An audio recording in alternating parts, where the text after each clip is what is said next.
ছাত্র জনতার গণ অভ্যুত্থানের মুখে দেশ ছেড়ে ভারতে পালিয়ে যান শেখ হাসিনা।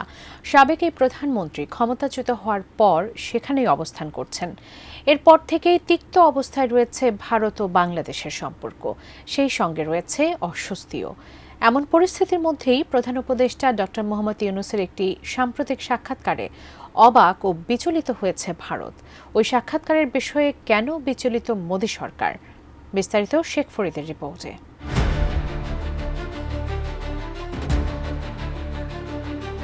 ভারতপন্থী হিসেবে দেখা হয় আওয়ামী লীগের সভাপতি ও সাবেক প্রধানমন্ত্রী শেখ হাসিনাকে। তার ১৫ বছরের শাসনামলে দুই দেশের মধ্যেই কৌশলগত ও অর্থনৈতিক সম্পর্ক ছিল।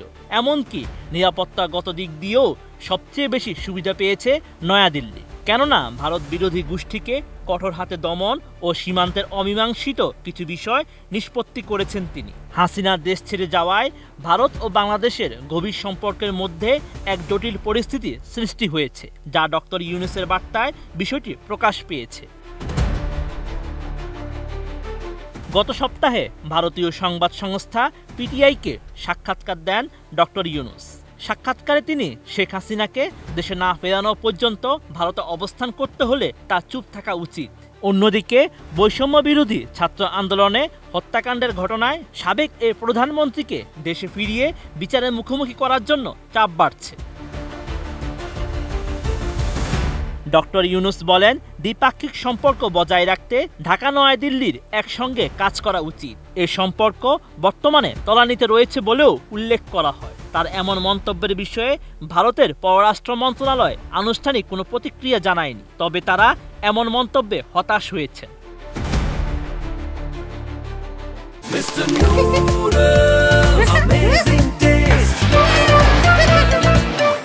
ভারতের সরকারি এক কর্মকর্তা বলেন, ভারত বাংলাদেশের পরিস্থিতির উপর কড়া নজর রাখছে, পরিস্থিতির উন্নতির জন্য অপেক্ষা করছে তারা। এছাড়া এসব মন্তব্যের বিষয়গুলো নথিভুক্ত করেছে নয়াদিল্লি। ডক্টর ইউনূসের কূটনীতিকে মেগাফোন কূটনীতি হিসেবে বর্ণনা করেছেন সাবেক ভারতীয় কূটনীতিকরা। তারা বলছেন, ইউনূসের এই মেগাফোন কূটনীতিতে তারা বিস্মিত হয়েছে। এর মাধ্যমে মিডিয়ার মাধ্যমে বিতর্কিত দ্বিপাক্ষিক বিষয় নিয়ে আলোচনা করার চেষ্টা করেছেন ডক্টর ইউনূস। তবে এই সমালোচনা প্রত্যাখ্যান করেছে বাংলাদেশের পররাষ্ট্র মন্ত্রণালয়। এ বিষয়ে পররাষ্ট্র মন্ত্রণালয়ের উপদেষ্টা তৌহিদ হোসেন বলেছেন, ভারতীয় নেতারা কি কোনো মিডিয়ার সঙ্গে কথা বলেন না? ডক্টর ইউনূসকে যদি নির্দিষ্ট বিষয়ে জিজ্ঞাসা করা হয়, তিনি অবশ্যই তার মতামত প্রকাশ করতে পারেন। Sheikh Farid, ATN news.